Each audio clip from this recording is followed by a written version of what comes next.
ওম নমো ভগবতে বাসুদেবায় নমো। জয় শ্রীকৃষ্ণ। রাধে রাধে। বন্ধুরা, আজ 13ই নভেম্বর 2024 বুধবার। আজকের দিনেই পড়েছে উত্থান দ্বাদশী অর্থাৎ নারায়ণ দ্বাদশী। ভগবান শ্রীবিষ্ণু দীর্ঘ 4 মাস ক্ষীরসাগরে নিদ্রিত থাকার পর উত্থান একাদশীর দিন জাগরিত হন এবং তার পরের দিন উত্থান দ্বাদশীর দিন তিনি আবার পালনকর্তার দায়িত্বে নিজেকে নিয়োজিত করেন। শুধু তাই নয়, এই উত্থান দ্বাদশীর দিনেই তুলসী দেবীর আবির্ভাব হয়। ভগবান শ্রীবিষ্ণুর সঙ্গে তার আজকের দিনেই বিবাহ সম্পন্ন হয়।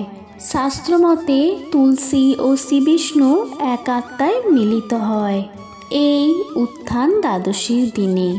সেই কারণেই আজকের দিনকে প্রবোধনী দ্বাদশী হিসাবেও গণ্য করা হয় এবং প্রায় প্রতিটি বাড়িতেই শ্রীবিষ্ণুর পূজার পাশাপাশি তুলসী দেবীরও আজকের দিনে পূজা আরাধনা করা হয়। এই বিষয়ে স্কন্দ পুরাণে বিষ্ণুখণ্ডের 33তম অধ্যায়ে 45তম শ্লোকে উল্লেখ করা হয়েছে, শুক্লে কার্তিক মাসস্য দ্বাদশাং পরমোৎসব, অর্থাৎ কার্তিক শুক্লপক্ষের দ্বাদশীর ব্রত উৎসবই হল পরম উৎসব। বন্ধুরা, আমাদের হিন্দু গৃহস্থের প্রায় প্রতিটি বাড়িতেই তুলসী দেবীকে যত্ন সহকারে রাখা হয়। বলা হয়, বাড়িতে তুলসী গাছ থাকলে তার নিয়মিত যদি পরিচর্যা করা হয় এবং সন্ধ্যার প্রদীপ প্রজ্বলন করা হয়, তাহলে শ্রীবিষ্ণুর কৃপায় সেই বাড়িতে কখনো অকল্যাণ হয় না। মা লক্ষ্মী সেই গৃহে সদা জাগ্রত থাকেন। বন্ধুরা, আজ যেহেতু তুলসী দেবীর সঙ্গে ভগবান শ্রীবিষ্ণু একাত্ম হন, তাই আজ এই উত্থান দ্বাদশীর দিনে উত্থান দ্বাদশীর মাহাত্ম্য কথাটি শ্রবণ করে সন্ধেবেলায় তুলসী তলায় যদি তুলসী দেবী ও ভগবান শ্রীবিষ্ণুর উদ্দেশ্যে এই একটি জিনিস নিবেদন করতে পারেন, তাহলে গৃহের সদা মঙ্গল হবে। যদি আজকের দিনে শ্রীবিষ্ণু ও তুলসী দেবীর পূজা করতে পারেন তাহলে তো খুবই ভালো। আর তা যদি একান্তই সম্ভব না হয়, এই ছোট্ট কাজটি পারলে অবশ্যই করার চেষ্টা করুন। আশা করি ঈশ্বরের কৃপায় আপনার ও আপনার পরিবারের মঙ্গল হবে। শুরু করছি উত্থান দ্বাদশীর মাহাত্ম্য কথা। ওম শ্রী বিষ্ণু, ওম শ্রী বিষ্ণু, ওম শ্রী বিষ্ণু। ভগবান শ্রীবিষ্ণু আষাঢ় মাসের দেবশয়নী একাদশীতে যোগ নিদ্রায় বিলীন হবার পর তিনি জেগে উঠলেন 4 মাস পর। কার্তিক মাসের উত্থান একাদশীর দিন তিনি জাগরিত হলেন। পরের দিন দ্বাদশী। কার্তিকের এই শুক্লা দ্বাদশীর দিনে ধন্বন্তরী অমৃত কুম্ভ নিয়ে উঠে আসার ঠিক আগেই সমুদ্র গর্ভ থেকে উঠে এলেন তুলসী। দেবাসুরের সম্মিলিত প্রয়াসে যে সমুদ্র মন্থন হয়েছিল, সেই সময়ই তুলসী দেবীর আবির্ভাব হয়েছিল। তুলসী দেবী আবির্ভাবের পরেই সরাসরি বিষ্ণুর কাছে এসে তাকে বিবাহ করতে ইচ্ছা প্রকাশ করলেন।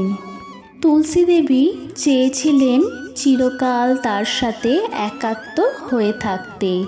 শ্রীবিষ্ণু তৎক্ষণাৎ তার দ্বিতীয় ইচ্ছা পূরণ করলেন। বর দিলেন, তুলসীর পাতা ছাড়া শ্রীবিষ্ণুর পূজা কখনোই সম্পন্ন হবে না। তুলসীর সমস্ত অঙ্গে তিনি সর্বদা বিরাজ করবেন। সেই সময় থেকে তুলসী গাছে ভগবান শ্রীহরি সদা জাগ্রত হয়ে বিরাজমান। ফলে জাগ্রত ইষ্টকে ঘরে স্থাপন করার জন্যই এই সময় থেকে আপামর ভক্তজনের উঠোনে তুলসী গাছ ও তুলসী মঞ্চ প্রতিষ্ঠার সূত্রপাত ঘটে। গড়ে ওঠে তুলসীতলায় প্রদীপ জ্বালানোর রীতি। তুলসী ছাড়া অর্থাৎ তুলসীর বর প্রার্থনা ছাড়া এই সুকৃতি অর্জনের সুযোগ গৃহস্থের কখনোই হতো না। তাই গৃহস্থ তুলসীকে খুবই শ্রদ্ধার আসনে বসিয়ে রেখেছে। আজও ভক্তের বিশ্বাস ভগবান শ্রীবিষ্ণু ও তুলসী যেভাবে এক দেহে লীন হয়ে রয়েছেন, স্বামী স্ত্রী ছাড়া সেটা সম্ভব হতো না। তাই তুলসী এবং বিষ্ণু আসলে স্বামী স্ত্রী। তুলসীর প্রথম ইচ্ছা পূর্ণ করতে ভগবান বিষ্ণু তাকে বিবাহ করেন এবং তুলসীর আবির্ভাব ও কৃপা প্রার্থীর এই দিনেই অর্থাৎ উত্থান দ্বাদশীর দিনেই তাদের কাছে উভয়েরই বিবাহের দিন। দেবী ভাগবত পুরাণ অনুসারে তুলসী গাছে বিরাজ করেন স্বয়ং লক্ষ্মী দেবীও। আসলে তুলসী পূর্বে জন্মগ্রহণ করে এক অপূর্ব সুন্দরী মানবী রূপে। তাকে শঙ্খচূড় নামে এক দৈত্য বিবাহের জন্য জোরপূর্বক হরণ করে, কিন্তু তুলসী ছিলেন ভগবান শ্রীবিষ্ণুর একনিষ্ঠ ভক্ত। তাকে স্বামী হিসেবে পাবার জন্য তপস্যা করেছিলেন তিনি। তুলসীর আকুল প্রার্থনায় ভগবান বিষ্ণু শঙ্খচূড়ের বিরুদ্ধে যুদ্ধে অবতীর্ণ হয়। শেষ পর্যন্ত যুদ্ধে তাকে পরাস্ত করে তুলসীকে উদ্ধার করেন। তারপর তুলসীর ইচ্ছা পূরণ করতে তাকে বিবাহ করেন। এই সময় তুলসী সুকৃতিতে সন্তুষ্ট হয়ে বিষ্ণু তাকে বর দেন যে চিরকাল তুলসীর মধ্যে দেবী লক্ষ্মী বিরাজ করবেন। এরপর ঘটনাক্রমে তুলসী পবিত্র গাছে পরিণত হয় আর শ্রীবিষ্ণু পরিণত হয় শালগ্রাম শিলায়। ভক্তদের বিশ্বাস এই বিবাদী এই সমস্ত ঘটনা ঘটে কার্তিক শুক্লের এই উত্থান দ্বাদশী তিথিতে। তাই এই দিনটি ভক্তজন তুলসী ও শ্রীবিষ্ণুর বিবাহ উৎসবের মধ্যে দিয়ে পালন করে থাকেন।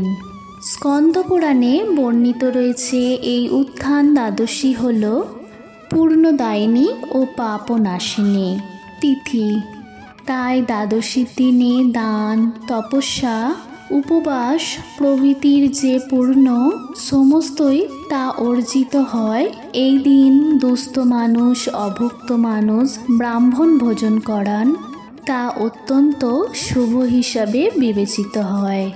এই দিন শালগ্রাম শিলা দান করলে অনন্ত পূর্ণ লাভ হয়। সর্বোপরি এই দিন সন্ধ্যাবেলায় তুলসীতলায় ভগবান শ্রীবিষ্ণু ও তুলসী দেবীর উদ্দেশ্যে ধূপ, দীপ, নৈবেদ্য সহকারে এই একটি জিনিস দান করলে গৃহের ও পরিবারের সদা মঙ্গল হয়। বন্ধুরা, আজ যেহেতু এই উত্থান দ্বাদশীর দিনে শ্রীবিষ্ণু ও তুলসী দেবী একাত্ম হয়েছিলেন, তাই আজকের দিনে সন্ধ্যাবেলায় তুলসী দেবীর কাছে একটি প্রদীপ প্রজ্বলনের সঙ্গে সঙ্গে সামান্য একটু সিঁদুর ও হলুদ গুঁড়ো অবশ্যই নিবেদন করবেন। সঙ্গে নিবেদন করবেন একটু ধান, একটু দুধ, একটু জল এবং একটি ফুল ও ফল। নৈবেদ্য হিসেবে যে কোনো এক প্রকার মিষ্টি, মিষ্টির মধ্যে বাতাসাও নিবেদন করতে পারেন। এই সমস্ত কিছু নিবেদন করে তুলসী দেবীর সামনে একটি ঘিয়ের প্রদীপ ও ধূপ প্রজ্বলন করবেন। তারপর 7 বার তুলসীর পরিক্রমা করে এই মন্ত্রটি উচ্চারণ করবেন। যদি তুলসী প্রদক্ষিণ করা সম্ভব না হয়, সেক্ষেত্রে আপনি প্রদীপটি 7 বার ঘড়ির কাঁটার দিকে ঘুরিয়েও এই মন্ত্রটি উচ্চারণ করতে পারেন। মন্ত্রটি হল নমো নমস্তে তুলসী পাপং হর হরিপ্রিয়ে তুলসী শ্রী মহালক্ষ্মী বিদ্যা বিদ্যা যশস্বিনী ধর্মা ধর্ম্রা ননা দেবী দেবী দেব মনপ্রিয়া লভেতে সুতরাং ভক্তিমন্তে বিষ্ণুপদং লভেত। আশা করি দর্শক বন্ধুরা এই উত্থান দ্বাদশীর মাহাত্ম্য কথাটি শ্রবণ করে আপনাদের ভালো লেগেছে। ভিডিওটি ভালো লাগলে লাইক করবেন, কমেন্ট করবেন, তার সঙ্গে সাবস্ক্রাইব করে চ্যানেলের পাশে থেকে যাবেন। সকলে ভালো থাকবেন, সুস্থ থাকবেন এই কামনা করে ভিডিওটি এখানেই শেষ করলাম। জয় শ্রীহরি।